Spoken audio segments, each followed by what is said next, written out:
Assalamualaikum warahmatullahi wabarakatuh. Alhamdulillahirabbil alamin wassalatu wassalamu ala Muhammadin wa ala alihi wa sahbihi ajmain. Marilah bersama kajian malam ini kita awali dengan basmalah.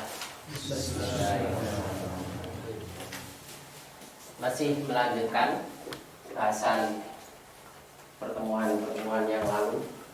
Ini sebelum nanti kita masuk pada akhirnya menyimak jati diri manusia itu akan menuju pada pembahasan mengenai juz, yakni mengetahui manusia dalam perspektif keilmuan Qurani.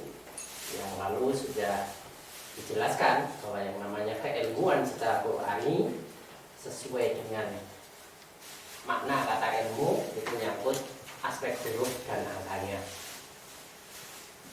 Menimba jati diri manusia itu didasarkan pada semangat firman Allah, wa fi anfusikum afala tubsirun, dan juga pada dirimu sendiri, maka apakah kamu tidak memperhatikan? Kalau manusia mengabaikan untuk mempelajari, mendalami, menyimak, menelusuri apa yang ada pada dirinya, sesungguhnya ia telah mengabaikan ayat ini. Maka ini cukup lama kajian ini supaya kita paham tentang diri kita. Yang secara umum juga sudah diterangkan bahwa membahas manusia tidak lepas dari agama Islam dan tidak lepas dari Al-Quran, karena semua dalam satu rangkaian fitrah. Maka hadapkanlah wajahmu dengan lurus pada agama Allah. Agama Allah itu fitrah, dan inti agama itu ada pada Al-Quran. Al-Quran itu adalah fitrah. Tetap selaraskan dirimu atas fitrah Allah yang Dia telah menciptakan manusia menurut fitrah itu. Jadi tidak ada pertentangan antara fitrah dinul Islam, fitrah Al-Quran, dan fitrah manusia. Dan ketentuan itu tidak ada perubahan. Tidak ada perubahan pada fitrah Allah itu sebagai agama yang lurus. Tapi kalau pada manusianya, pada titik-titik energetisnya, itu bisa saja mengalami perubahan. Jadi yang berubah bukan ajaran agamanya, tetapi pada ketenagaan yang ada pada manusia. Fitrahnya bisa rusak. Namun kebanyakan manusia tidak mengetahui. Ini landasan ayatnya, dan lalu sudah dibahas sampai pada ini ya, al-insan, manusia adalah al-insan. Manusia adalah al-insan karena surah 76 adalah al-insan. Sedang nilai al-insan itu 95. Nun huruf ke-25, alif huruf ke-1, sin huruf ke-12, nun huruf ke-25, alif huruf ke-1, al. Ini semacam huruf diftong. Tidak dihitung alif dan lam sendiri, tapi sebagai al. Itu sebagai huruf ke-31. Jumlahnya 95. Sehingga ada dua kode manusia, 76 dan 95. 76 itu kode surah. Surah pakai sin. Tapi ketika 95 itu sudah surah pakai sod bentukan. Nah, karena itu 95 ini kalau dikali sama dengan 45. Surah 45 ayatnya 37. 45 tambah 37 82.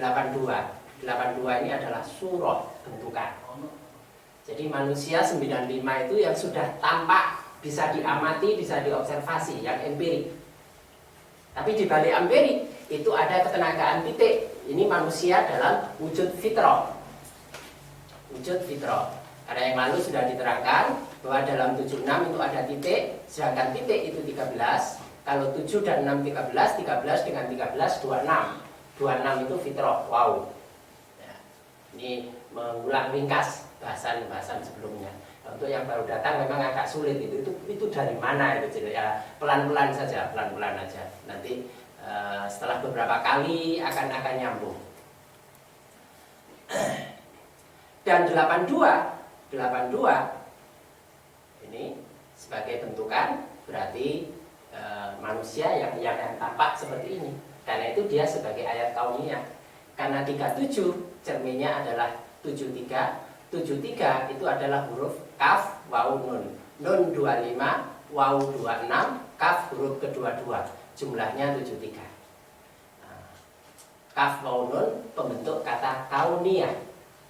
Untuk kata kauniyah. Jadi manusia di sini itu sebagai ayat-ayat kauniyah, sebagai ayat-ayat kauniyah. Dan nanti bagian dari ayat kauniyah itu adalah juga 45, karena 45 itu adalah juz'un atau juz manusia.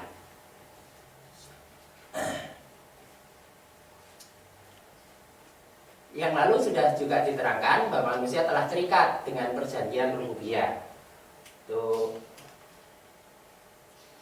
bahasan yang mana itu? Ini ya. Jadi semula insan surah 24 An-Nur ayatnya 64. 64 ini insan.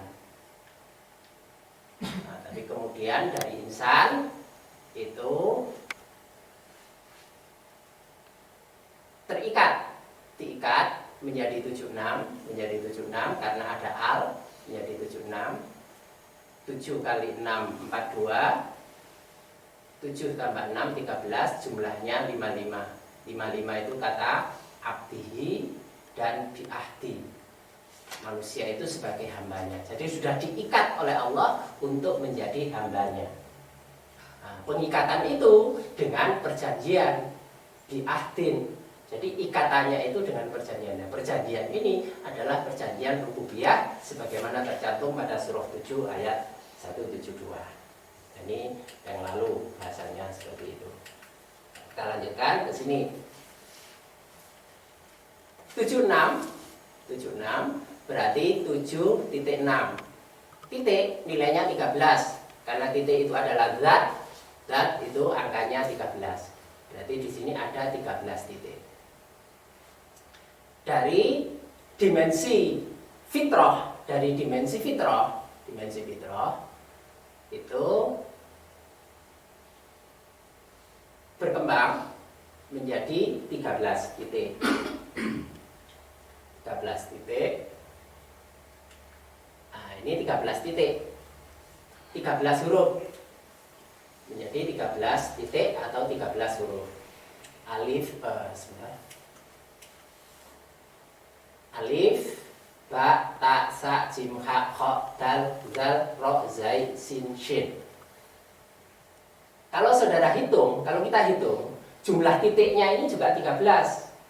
Ini 3, 4, 5, 6, 7, 8, 9, 10, 11, 12, 13. Jadi mulai huruf alif sampai shin itu ada 13 titik. Ini titik-titik yang sudah muncul sebagai ayat-ayat kauniyah yang ada pada diri pribadi manusia.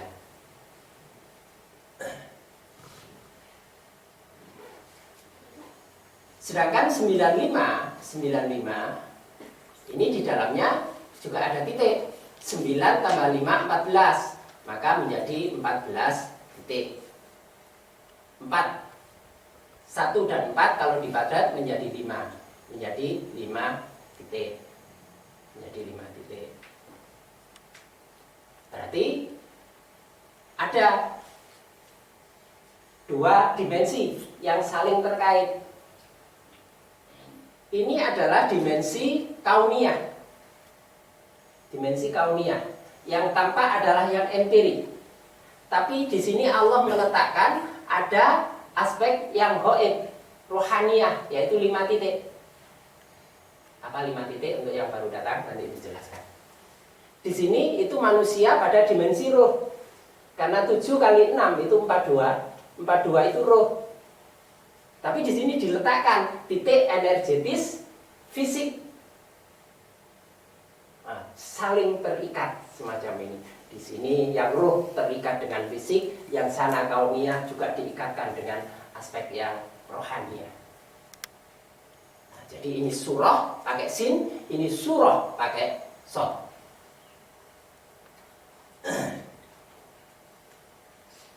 Apa 13 titik? 13 titik energetis pada manusia itu adalah ini. Titik pertama adalah alif. Alif itu gambaran atau sandi atau simbol atau ayat. Jadi setiap huruf itu adalah ayat. Ayat dalam pengertian keilmuan Qur'ani bukan hanya Bismillahirrahmanirrahim sebagai satu ayat, melainkan angka-angka yang ada itu ayat, kata itu ayat, harokat itu ayat, rukuk itu ayat, huruf-huruf itu juga ayat. Sedangkan alif itu adalah simbol otak, kepala atau pemikiran. Titik kedua itu ba, sandi atau simbol mata dengan fungsi penglihatan. Titik ketiga tak, tak itu THT, pendengaran, penelusuran, analisis. Lalu titik keempat itu sa, sa itu rangka, tulang, sendi, struktur. Titik kelima jim, jim itu tangan, penjangkauan. Tangan itu untuk menjangkau. Kaitannya dengan meraih sesuatu, memperoleh hasil, tujuan. Lalu titik keenam itu hak, hak itu kulit, saraf, tali hubung. Titik ketujuh hok, paru-paru, nafas, udara, nyangkut juga metafisik. Titik kedelapan dal, jantung, darah, kehidupan. Dan itu orang yang juz 8 penyakit pokoknya itu mesti daerah jantung dan darah. Jadi kalau di sini itu sudah sering ada rasa dek, kadang-kadang tiba-tiba detaknya berhenti, nah itu perlu hati-hati. Perlu hati-hati. Apalagi sudah ditambah sering ketemu mimpi, ketemu orang-orang yang sudah mati. Nah, biasanya itu aja-aja itu kalau sudah ketemu. Tapi insya Allah semuanya itu siap untuk mati. Karena mati itu penyakit menular. Kalau nggak mati susah, dunia penuh. Lalu titik ke-9. Titik ke-9 itu dal. Dal itu liver, hati, hati nurani.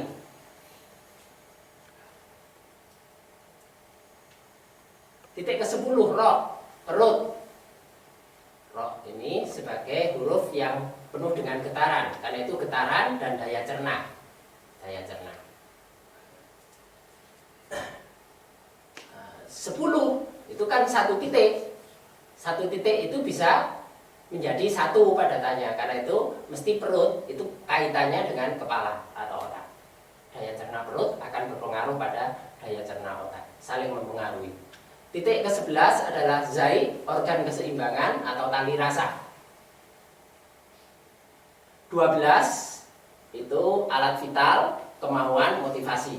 Karena itu kalau ada yang juz 12 sering saya tanya, apakah sering sakit di daerah sini?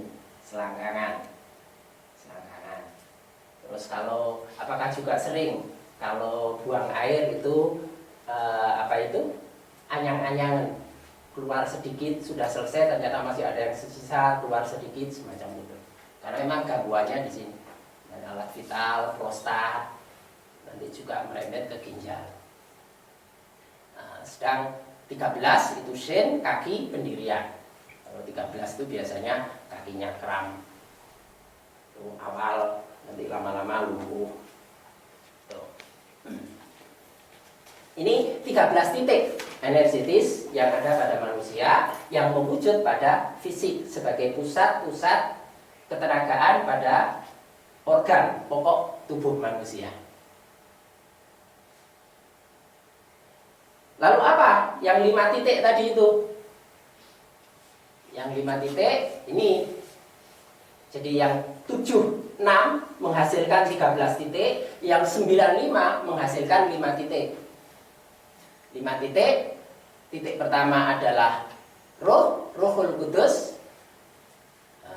Nilai angkanya 148, kalau dipadat menjadi 13.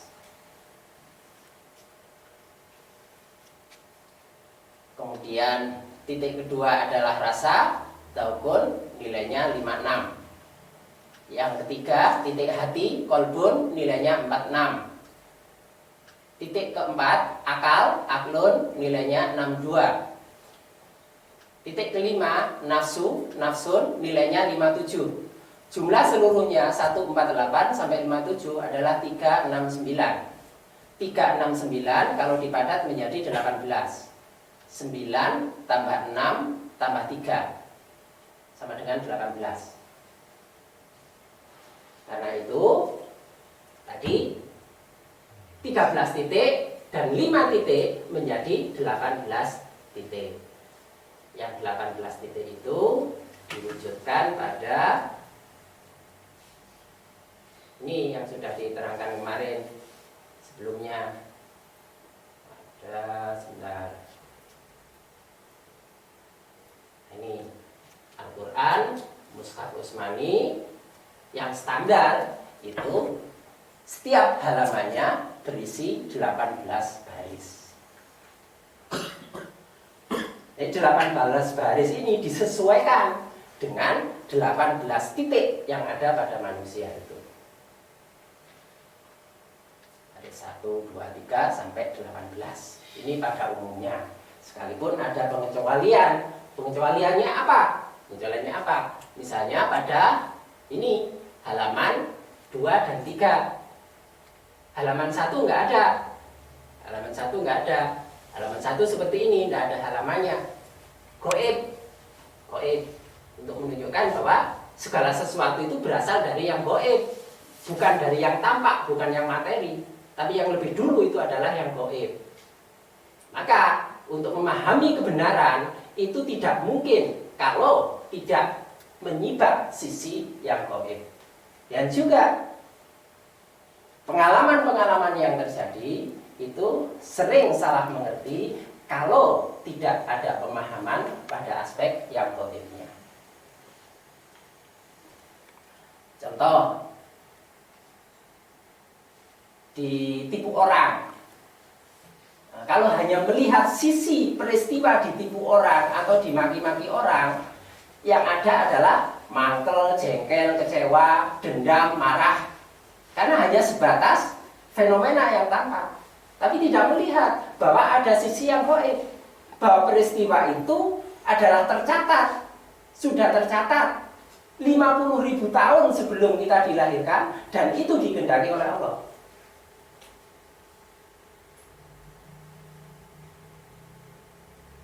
Nah, kalau tahu ini, tidak akan muncul seandainya, lau. Nabi mengatakan lau itu adalah memberikan jalan bagi masuknya setan. Kalau sudah terjadi, ya memang Allah sudah mentakdirkan seperti ini yang sudah terjadi. Yang belum terjadi karena belum diketahui, kita ikhtiar berbuat mencari yang terbaik. Karena perintahnya itu ialah berbuat yang terbaik. Liyabluwakum ayyukum ahsanu amala. Dalam segala hal, Allah untuk menguji kamu siapa yang terbaik amal perbuatannya. Jadi motivasi dasar sebelum diketahui itu berbuatlah yang sebaik mungkin. Tapi sudah berbuat sebaik mungkin, ternyata hasilnya tidak seperti yang diharapkan. Disitulah sisi yang gaib yang harus dilihat. Allah menghendaki seperti ini. Sudah, terima di situ. Di situ munculnya tawakal. Ojo durung apa-apa wis tawakal dhisik. Iku wong males itu. Ya. Wis tawakal elek dadi menyalahi perintah. Wong Allah mau merintahkan itu, malu berbuatlah kamu. Malu ala makanatikum. Berbuatlah kamu sesuai dengan bakatmu masing-masing, sesuai dengan ilmu, pengetahuanmu, kekuatanmu.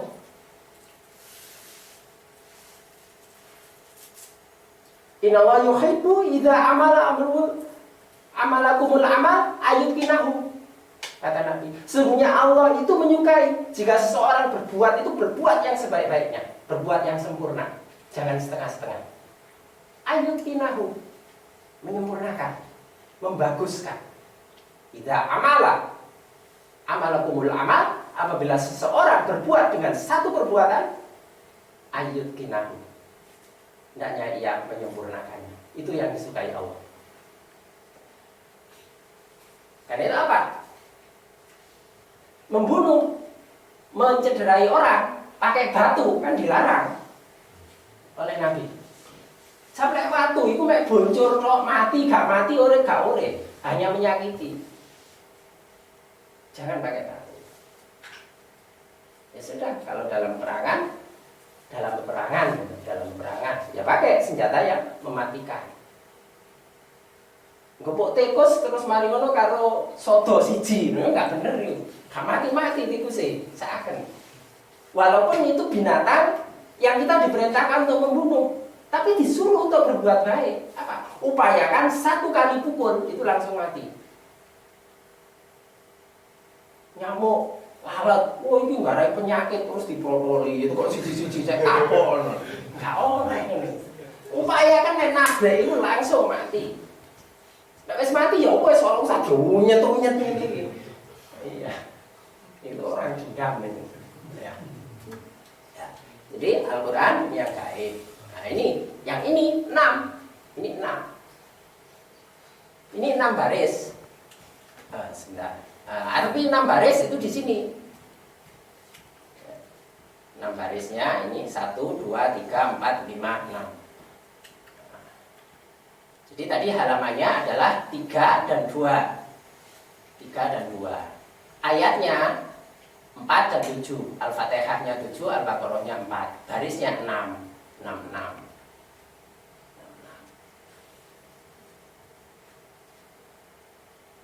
Kalau dilarikan ke surah 32 itu As-Sajdah artinya sujud, 23 artinya surah 23 manusia yang beriman, Al-Mu'minun.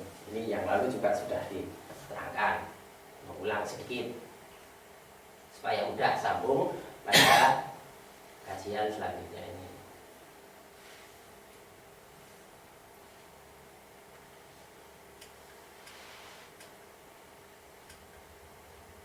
Mana yang ada 18 baris itu ya?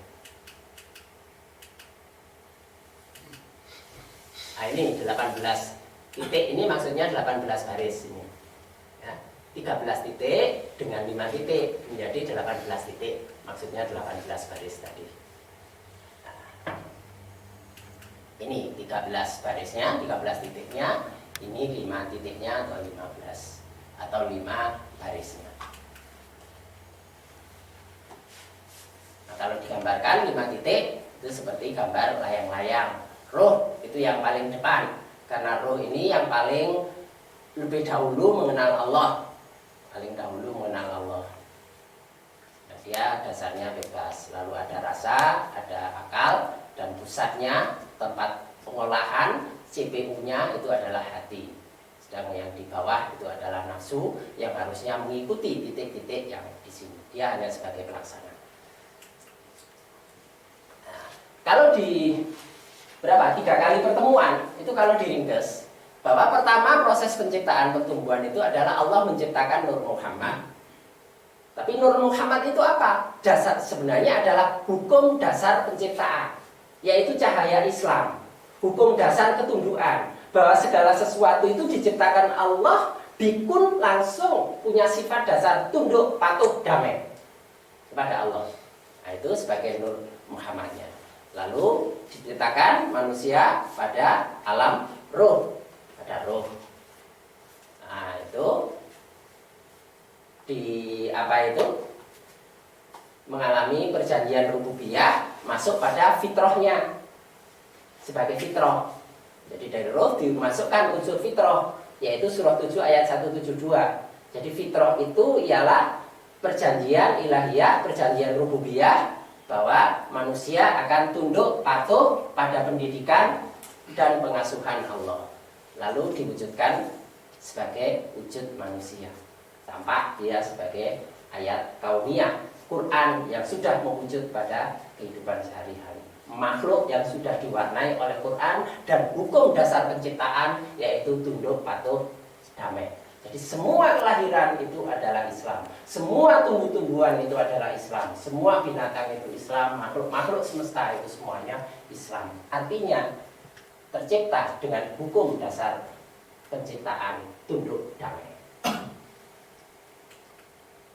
Nah, Al-Quran selanjutnya adalah sebagai dasar pembinaan manusia, karena dasarnya diciptakan Allah itu dengan fitrah dan titik kenagaan Quran, maka untuk selanjutnya yang diperlukan pembinaannya itu juga dengan Al-Quran. Kenapa? Karena surah 76 ini ayatnya 31. 76 tambah 31 sama dengan 101. 101 itu adalah angka nurikum, cahaya kamu. Jadi dengan Al-Quran itu dimaksudkan hendaklah engkau ingat. Karena Al-Quran sebagai al-dzikr, cahaya Muhammad, nur Muhammad yang ada pada dirimu. Ingatlah bahwa dirimu ini telah diciptakan dan sudah diciprati, diwarnai, dicelup dengan nur Muhammad. Masih ingat bahasan sebelumnya bahwa secara fisik sudah tubuh kita itu adalah Muhammad dan mimnya itu adalah nur. Ini kepala mim, badan adalah ha, terus pantat mim dan alif membentuk dal. Bentukan Muhammad ada pada diri kita masing-masing. Maka ingatlah nur Muhammad yang ada pada dirimu.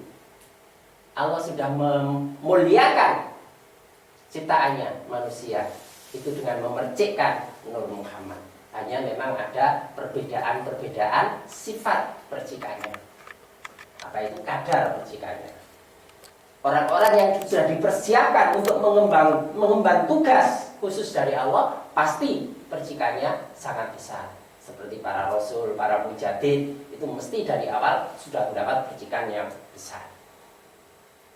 Orang-orang yang sudah dipersiapkan Allah untuk memproses diri melalui jalur jadab, jadi langsung mendapat karunia, tidak melalui proses riyadhah, itu pasti cahaya atau nur Muhammadnya lebih besar. Karena itu ada istilah murid dan ada istilah murad. Kalau murid itu orang yang berjuang, menginginkan, itu murid. Tapi kalau murad itu orang yang langsung ditunjuk, dikehendaki dia. Kalau murid itu ya lewat belajar ini. Tapi kalau sudah murad itu memperoleh ilmu sudah nggak pakai belajar lagi. Nah, yang repot itu duduk murad, ya, ngaku bergaya kayak murad, itu repot itu. Ya. Terus 101 itu zuhurihim. Nah, fi zuhurihim itu nyangkut asal benih keturunan terkait dengan perjanjian rububiyah ini. Itu yang perlu diingat-ingat.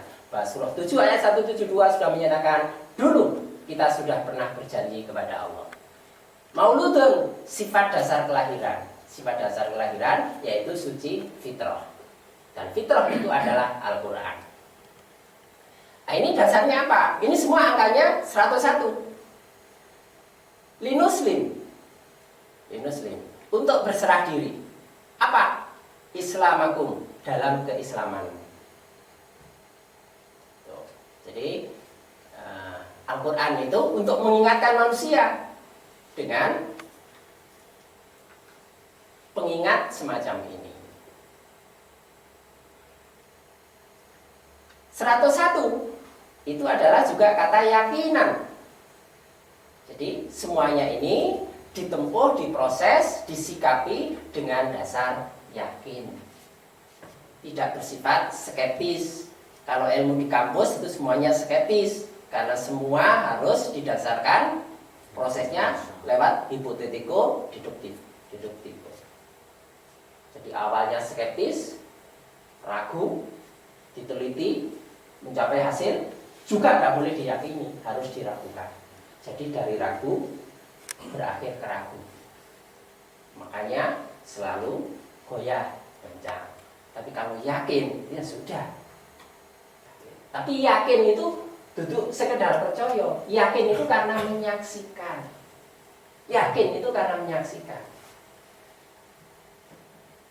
Jadi, kalau misalnya Misalnya ini air.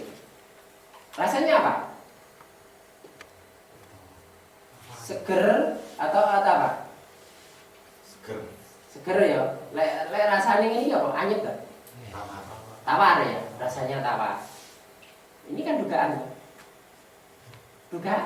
Berdasarkan pengalaman yang lalu bahwa ini rasanya tawar tapi juga segar. Nah, itu kita menduga. Yang yakin apa? Yang memang sudah mencoba minum ini, yang sudah meminum ini. Oh iya benar, rasanya tawar. Karena bisa jadi ini sudah terlalu lama, akhirnya jadi pahit. Bisa. Kadang-kadang sudah ada apa itu kristal-kristal itu. Oh, sudah rusak, sudah tidak tawar lagi, sudah ada rasa lain yang masuk. Dan tidak menyegarkan. Mau begitu diombe terus patuk kesel, nggak enak. Nah itu yang yakin itu seperti itu. Yang yakin itu kalau sudah merasakan. Jadinya hanya sebentar ya. Sampai sini aja ya. Ya.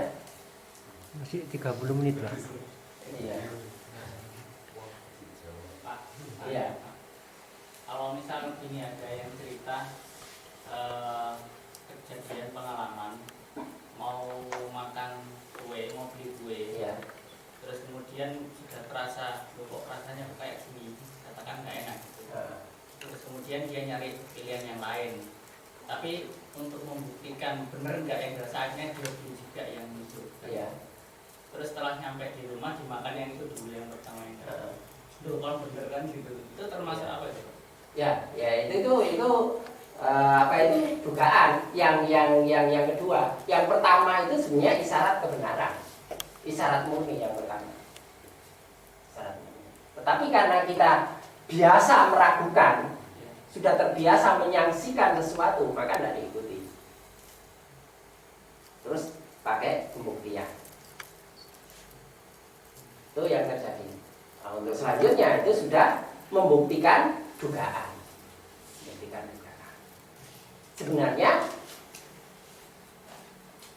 bisikan-bisikan halus itu tetap diberikan, hanya kepekaan kita masing-masing dan kesediaan kita. Tetapi kembali, penerima itu kan hati. Hati itu 9 itu bersih ataukah tercemar? Soalnya di situ aja. Kalau memang bersih, maka setiap hembusan kebenaran yang dibisikkan itu ya akan sebagai kebenaran. Tapi kalau hatinya itu sudah ada keinginan itu kan mengotori. Keinginan itu mengotori. Ada prasangka, ada angan-angan itu mengotori. Olahannya sudah jadi lain. Jadi kalau sudah ada kepentingan lebih dulu, nah itu hati-hati.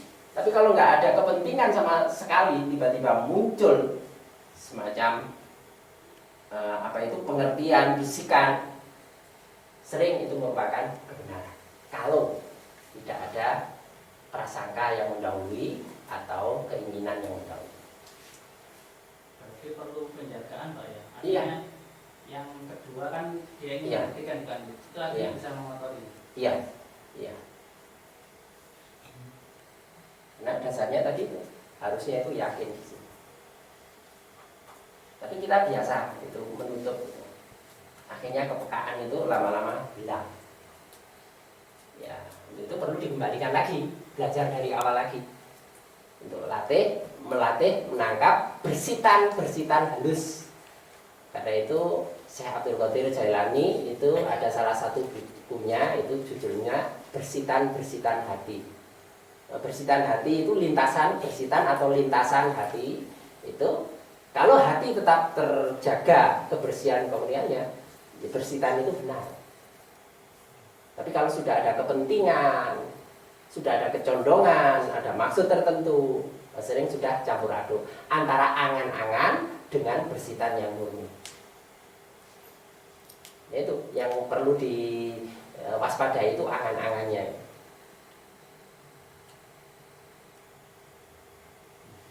Ya, silakan. Dari kesimpulan aja Pak. tadi kan kesimpulan proses pertumbuhan itu dimulai dari dasar penciptaan yaitu Nur Muhammad, terus ruh, fitrah, akhirnya terwujud manusia. Ini secara letterlock sih memang secara alamiahnya kan dari kelahiran bayi ya Pak. Ya. Jadi bayi itu disimbolkan wujud manusia yang fitrah. Ya. Tapi ini sebenarnya apa juga berlaku tidak hanya untuk bayi Pak. Makanya dalam konsep mungkin ini di luar Islam, kalau menurut Islam tekstual itu ada istilah kelahiran kembali Pak. Jadi proses penyadaran pada diri dari masa lalu sehingga dia seakan-akan dia berjanji kembali secara rububiyah. Ya. Jadi tidak hanya sebatas masa lalu atau cerita masalah bayi gitu. Ya, karena itu begitu orang yang sebelumnya itu berkembang sebagai manusia tidak Islam, begitu ikrar syahadat dia lahir kembali. Dia sudah bersih sebagaimana bayi lagi. Yang sudah Islam, sudah banyak dosa, terus puasa sampai hari raya kembali lagi ke fitri. Lek bener kosongnya. Haji juga gitu, hajinya bener kembali ke fitri, penyadaran kembali terhadap perjanjian rububiyah itu. Nilai dasar keislaman mulai lagi dari bertindak mengawali langkah dengan bersih. Yang istilah orang umum dikatakan sebagai saat pencerahan. Saya tidak begitu sering menggunakan kata pencerahan, tapi kalau menggunakan bahasa orang umum telah terjadi saat pencerahan kembali ke jati diri, memahami jati dirinya yang asli. Karena sebelumnya kita itu terlalu banyak bungkus.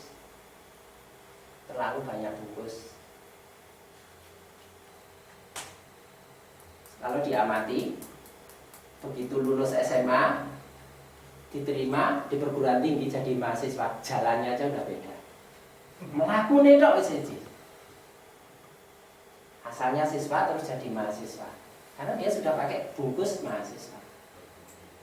Terus yang sudah mahasiswa dengan yang sudah lulus, si meneh melakukan, karena dia sudah pakai baju baru sarjana. Si mahasiswa mangan apa itu tempe menjas gelem, sarjana itu orang gelem. Karena sudah bungkusnya sudah beda. Nah, kita ini terlalu banyak bungkus. Bungkus RT, bungkus apa?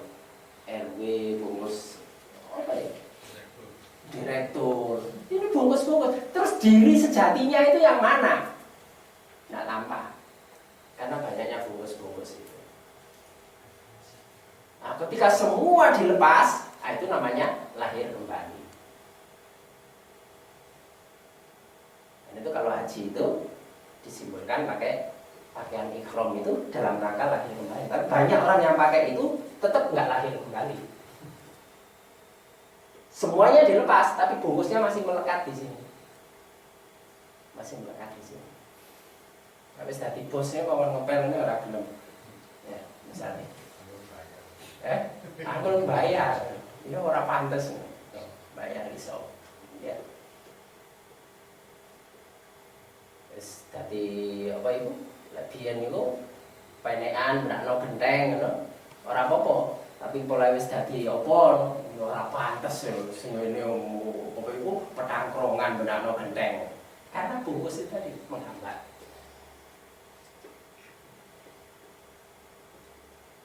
Kita ini banyak bungkus. Nah, ketika semua lepas, lahir kembali, fitri lagi. Tuh, Mas penjelasan. Masih ada? Berarti jatuh bangunnya itu di situ Pak ya. Artinya untuk menjaga kebersihan hati dari setiap saat itu ya di situ Pak ya. Iya. ngaji ini jadi bungkus loh ya. Ngaji ini jadi bungkus. Bisa aja di sini bahwa ngaji sing cocok itu deh gini. Jadi bungkus, jadi hijab. Bahasa agamanya tadi hijab. Jadi kadang-kadang itu batasnya itu tipis sekali. Ibadah itu juga bisa jadi bungkus. Wah, itu masalah cinta tahajud ya siji karo wong liyane ngono to. Masalah cinta tahajud. Wis ora gelem salat, ya siji lho karo wong liyane ngono. Apa? Jadi kebanggaan. Jadi bungkus. Pokoknya selama orang melihat masih dalam tingkatan garis, itu dia masih terbungkus dan masih berubah-ubah. Karena garis itu bisa seperti ini, bisa garis seperti ini, bisa garis seperti ini, bisa garis seperti ini, berubah-ubah. Kecuali kalau sudah menjadi titik. Titik itu ya sudah begini, dimanapun seperti ini. Titik apa? Seperti apapun, saya itu hanya sebagai hamba Allah. Itu pandangan titik. Mereka itu juga makhluk Allah. Pandangan titik, apapun yang ada, semuanya itu berasal dari, diciptakan dari yang satu. Apa? Dari tanah. Saya diciptakan dari tanah, orang lain dari tanah. Orang bedane ayu karo elek. Malah gak enak loh. Padahal kan saya seneng wasno sing ayu timbang sing elek loh. Kadang-kadang. Iya. Semua dari tanah. Mobil sing jarine Pajero karo apa itu hijet podo dari tanah. Sama dari tanah. Tapi pandangan garisnya kan beda. Ya siji rokok 1 miliar kalau rokok 35 juta. Ya. Tapi kalau ketika pandangan titik itu semuanya apa? Pandangan titik hadza min fadli rabbi, semuanya ini semata-mata hanya karunia Allah. Pandangan titiknya di situ. Itu bedanya memandang aspek empirik dengan yang gaib atau titik. Sana. Ya, saya juga belum seperti itu. Diungkapkan ini kita sama-sama berjalan bersama-sama. Sering saya katakan di sini nggak ada guru, nggak ada murid. Karena saya juga muridnya Pak Munadi. Kita sama-sama muridnya Pak Munadi. Saya ingin meneruskan kajian yang sudah dibahas yang lalu. Saya tidak meletakkan diri sebagai guru loh ya. Saya tidak meletakkan diri sebagai guru atau ustaz. Kita sama-sama murid. Nah, kalau mau gantian yang ngomong di depan ya monggo silakan. Saya senang. Ya. Ya. Apakah Nur Muhammad itu diberikan kepada semua umat manusia? Ya. Ya. Dan manusia sejak lahir sampai mati itu tidak mendapatkan pencerahan Islam itu bagaimana, Pak?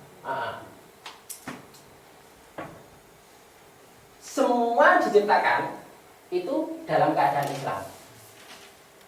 Ma'fis samawati ma'fil ard. Faqad aslama. Maka Islamlah semuanya. Tunduk damai. Jadi tumbuhan, binatang, semuanya itu dengan hukum dasar Islam ini. Tapi untuk manusia, makhluk-makhluk semesta tunduk dalam keadaan suka maupun terpaksa. Bahwa tumbuhan itu tumbuhnya ke atas, dia suka atau terpaksa akan seperti itu. Binatang itu jalannya seperti itu, suka atau terpaksa akan seperti itu. Planet-planet itu bergeraknya seperti itu, suka atau terpaksa jalannya akan seperti itu. Mereka itu semuanya tunduk dalam keadaan suka atau terpaksa. Yang diberikan pilihan itu jin dan manusia. Maka nafal yu'min, faman sa'fal yu'min, faman sa'fal yakfur. Yang mau iman silakan iman, yang mau kafir silakan kafir. Boleh memilih. Nah. Jadi karena itu dasar penciptaan itu Islam. Dalam proses selanjutnya, dalam hadis dikatakan pendidikan dalam lingkungan yang membawanya menjadi Yahudi, Nasrani ataupun Majusi, atau tetap dalam fitrah keislamannya. Nah, tetap jalan yang lurus atau ngambil jalan yang bengkok. Itu yang yang terjadi. Tetapi walaupun mendapat pendidikan yang tidak Islam, hati nuraninya satu titik yang disebut sebagai lubun itu tidak pernah tercemar, tetap ada. Karena itu di sini ada berontak kadang-kadang. Nah, mereka yang tidak menempuh jalan Islam itu kadang muncul perasaan gamang, tidak enak atau hampa. Itu mesti dialami. Ini karena lubunnya itu berontak. Jadi di hutan itu sangat gelap, betul-betul seperti tidak ada cahaya. Tapi kadang-kadang ada angin yang berhembus sehingga ada satu titik cahaya yang bisa masuk. Nah, itu yang bisa menjadi hidayah bagi orang, akhirnya terbuka dan menjadi lahir kembali. Tapi kadang ada yang ditutup kembali. Tapi ada yang begitu masuk langsung terbuka, itu namanya lahir kembali. Tercapai pencerahan bahasa orang umum.